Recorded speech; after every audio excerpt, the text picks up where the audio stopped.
अस्सलाम वालेकुम, welcome to your channel The Optimist. आज के 5 अल्फाज पेश करने से पहले मैं आपको बता दूं कि ये हम सिलसिला इंशाल्लाह डेली आपकी खिदमत में पेश करेंगे। तो इससे होगा क्या कि आप डेली के ये अल्फाज याद करेंगे, समझेंगे, तो उनको इस्तेमाल करेंगे अपनी राइटिंग बेहतर करने के लिए, लिसनिंग पावर बेहतर करने के लिए और अपने इंग्लिश लैंग्वेज के एक्सपीरियंस को बेहतर करने के लिए। तो चलें आज के 5 अल्फाज देखते हैं। सबसे पहले है अबैश। ये वर्ब है to make ashamed, to embarrass. तो इसका मतलब आप समझते हैं कि शर्मिंदगी महसूस करना और एम्बेरस होना या शर्मिंदा होना। तो इसकी ये मिसालें हैं, आप देख सकते हैं। Sophia felt abashed by her inability to remember her lines in the school chorus of Old MacDonald Head Farm.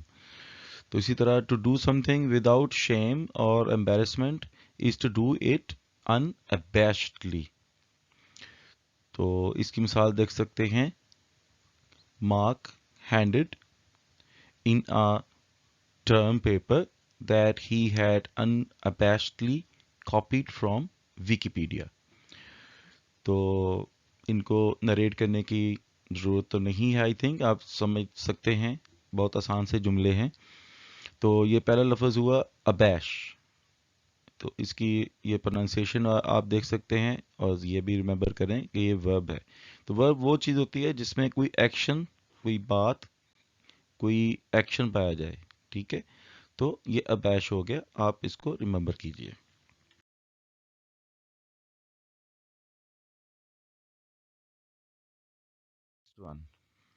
तो अब ये अगला जो हमारा लफ्ज़ है वो है अबेट। अबेट मतलब ये भी एक वर्ब है, टू सबसाइड, टू रिड्यूस, ठीक है।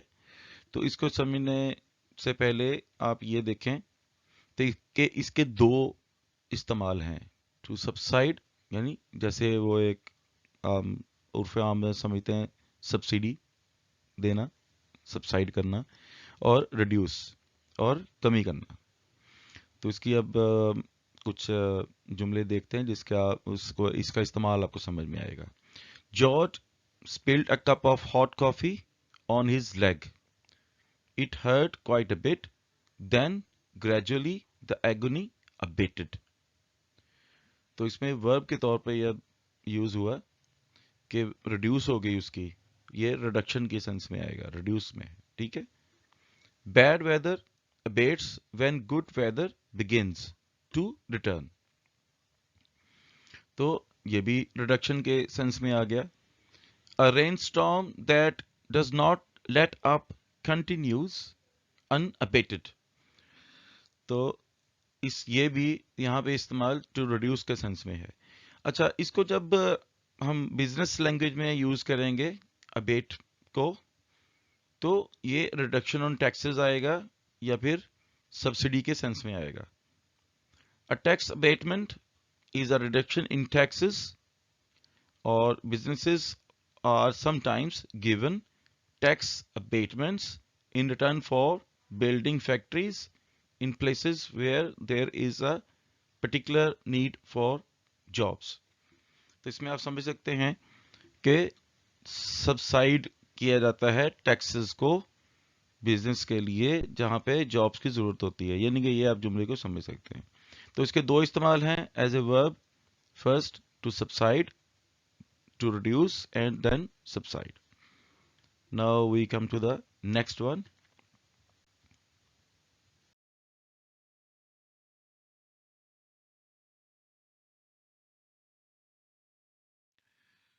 So, the next word is abdicate. It's also a verb. ये verb है to step down from a position of power or responsibility. Power से या responsibility से, ताकत से या अपनी पोजीशन से स्टेप डाउन कर जाना, यानी उसको छोड़ देना।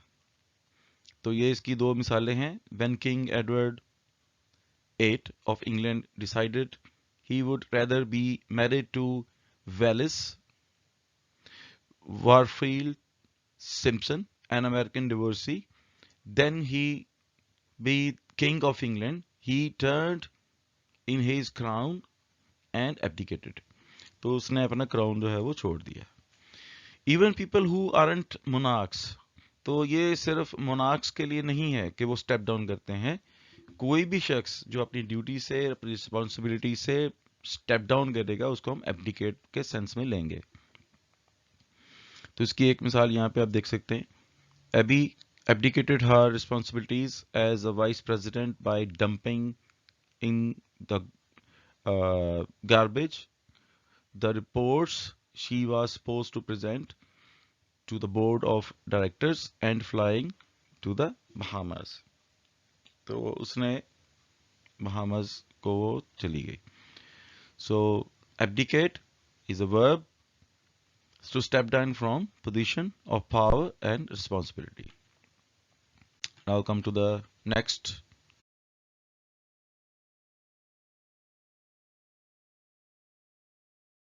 word. So here we come to the next word, that is aberration. It's a noun. Noun और verb में फर्क हम किसी और लेक्चर में आपको बताएंगे इंशाल्लाह, very soon. Something not typical, a deviation from the standard. तो स्टैंडर्ड जो होता है, किसी भी चीज का स्टैंडर्ड होता है, उससे अगर कोई डिविएट करता है तो उसको कहेंगे एब्रेशन. तो इसकी ये कुछ मिसालें हैं, आप देख सकते हैं. जैसे यहाँ पे एक मैं पढ़ता हूँ. The chef at this restaurant is dreadful. The meal we just had was an aberration. तो स्टैंडर्ड से हटके था, यानी डेविएशन फ्रॉम स्टैंडर्ड. एक स्टैंडर्ड था, होना चाहिए रेस्टोरेंट के खाने का, लेकिन वो ड्रेडफुल था. तो इसी तरह ये a snowstorm in June is an aberration. तो जून में स्नोस्टॉर्म आना, it's not typical thing. It's not typical. It's a deviation from a standard. कि जून में तो गर्मी पड़ती है, तो जून में अगर स्नोस्टॉर्म आएगा तो उसको ये डिविएशन होगी और ये एब्रेशन होगा. ठीक है. An aberration is an aberrant occurrence. ठीक है. तो ये इसकी फर्दर हम अब से देख रहे हैं कि ये एक ऐसी चीज है, ऐसा लफ्ज है जो कि किसी के बिहेवियर में भी यूज होता है. जैसे यहाँ पे Karen's behaviour was aberrant, the summer snowstorm was aberrant. तो ये इन दोनों में जो अकरेंस हो रही है, जो काम हो रहा है, वो एब्रेशन है. So now we go to the next word.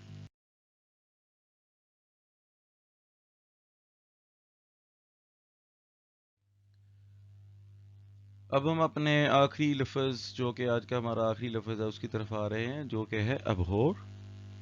तो जैसे आप देख सकते हैं, ये एक वर्ब है, to hate very very much, to detest. तो डिटेस्ट करने के सेंस में, यानी कि प्रोटेस्ट करने के सेंस में, और हेट वेरी वेरी मच के सेंस में ये आता है. तो इसकी एक मिसाल देख लेते हैं. Emmanuel abhorred having to wake up before dawn. Emmanuel जो है वो सुबह सादक या सुबह सुबह उठने से अबहोर करता है, वो डिटेस्ट करता है, हेट करता है. अगर वो खुद नहीं उठ रहा तो हेट करता है उससे, तो अगर कोई उसको उठाता है तो वो डिटेस्ट करता है. तो ये दोनों सेंस में आ रहा है यहाँ पे. इसी तरह आप ये देखें कि हेटिंग, सिंपल हेटिंग और अबोरिंग में फर्क है. तो अगर हम कंपैरिजन करें तो hating a person is almost friendly. तो किसी को नफरत करना एक फ्रेंडली हो सकता है, लेकिन अबोरिंग जो है वो ज्यादा हेट करने को, यानी hate very very much, detestfully hate करने को कहते हैं. तो इसी तरह to abhor something is to view it with horror. तो जैसे अब हॉरर मूवी देखते हुए किसी चीज को ऐसे आंखों पे ऊपर हाथ रख के उंगलियों के दरमियान से सीन को देखना चाहते हैं ना, ابھور یعنی کہ دیکھنا بھی ہے لیکن اس کو ڈرتے ہوئے ایسے کر کے، تو وہ نفرت بھی ہے، ہمیں ڈیٹیسٹ بھی ہے اس سے، ہم نہیں بھی دیکھنا چاہتے لیکن ہم دیکھنا بھی چاہتے ہیں. تو اس طرح کی جب سچویشن ہو تو وہ بھی ابھور ہوتی ہے، یعنی ابھور سچویشن ہے وہ. تو اس طرح آج ہمارا یہ آج کے 5 الفاظ کمپلیٹ ہوئے. آئی ہوپ کہ آپ نے ان کو سمجھ لیا ہوگا اچھی طرح سے، اور ان الفاظ کو آپ اپنی رائٹنگز میں، اپنی روزمرہ کی لینگویج میں استعمال کریں گے اور اس سے اپنے انگلش لینگویج کے ایکسپیرینس کو انہانس کریں گے. Thank you so much. Until next lecture. اللہ حافظ.